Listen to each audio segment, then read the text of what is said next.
Third semester history honours paper এসিসি এ last minute suggestion 2024। দেখো তোমাদের attempt either ACC A1 or A2, অর্থাৎ তোমাদের পরীক্ষার প্রশ্নপত্রে এসিসি A1 এবং A2 দুটো আলাদা সিলেবাস, সেই দুটো আলাদা সিলেবাসের আলাদা কোশ্চেন পেপার থাকবে।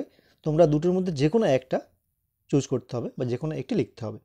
তো এক্ষেত্রে আজকের আমি এই ভিডিওর মাধ্যমে এসিসি A1 এর সাজেশন তুলে ধরলাম, লাস্ট মিনিট সাজেশন। দেখো তোমাদের মোট ফুল মার্কস 80, অর্থাৎ 80 নম্বরের পরীক্ষা, যার মধ্যে 50 নম্বরের একটা প্রশ্ন থাকে, একটা লিখতে হয়, এবং 15 নম্বরের দুটি প্রশ্ন লিখতে হয়, সেখানে 4টি প্রশ্ন দেওয়া থাকে। তো এক্ষেত্রে তোমাদের 50 নম্বরের জন্য আমি একটি প্রশ্ন দিয়েছি। দেখো প্রশ্নটি হলো, সাম্প্রতিককালে তোমার দেখা যে কোনো একটি সংগ্রহশালা বা লেখকারের উপর 1000 শব্দের মধ্যে একটি প্রতিবেদন লেখো। তো এখানে এই একটি প্রশ্ন দিয়েছি আমি তোমাদের, একটি প্রশ্ন করলেই একটি প্রশ্ন কমন আসবে, এটা বাধ্যতামূলক। অর্থাৎ তোমাদের 50 নম্বর 80 নম্বরের মধ্যে 50 নম্বর হাতের মুঠোয় চলে এসছে। এই একটি প্রশ্ন করতে পারলে তোমরা 50-এ 50 পেয়ে গেলে, অর্থাৎ 50 নম্বর কমন পেয়ে গেলে।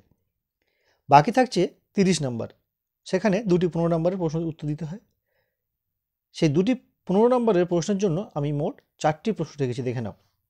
যার মধ্যে প্রথম প্রশ্ন দেখো, সংগ্রহশালা প্রদর্শন নীতি আলোচনা করো। এই প্রশ্নটি আমার মতে 100% আসার সম্ভাবনা, অর্থাৎ 15 নম্বরের মধ্যে যে দুটি প্রশ্নের উত্তর করতে হয় তার মধ্যে একটি প্রশ্ন এই প্রশ্নটি, সংগ্রহশালার প্রদর্শন নীতি। এবং দ্বিতীয় প্রশ্ন দেখো, লেখাগার কি, শিক্ষা সমাজে বা শিক্ষা ও সমাজ বিস্তারে লেখাগারের ভূমিকা, বা উচ্চশিক্ষা বিস্তারের এবং সমাজে লেখাগারের ভূমিকা। এটি তোমাদের দ্বিতীয় প্রশ্ন। তো আমার মতে এই উপরের প্রশ্ন যেটি 50 নম্বরের প্রশ্ন, এবং তার পরবর্তী 15 নম্বরের জন্য এই যে দুটি প্রশ্ন দিয়েছি, সংগ্রহশালার প্রদর্শন নীতি এবং লেখকার কি, সমাজ ও শিক্ষায় লেখকারের ভূমিকা, এই তিনটে প্রশ্ন তোমাদের এবছরের জন্য অত্যন্ত গুরুত্বপূর্ণ প্রশ্ন।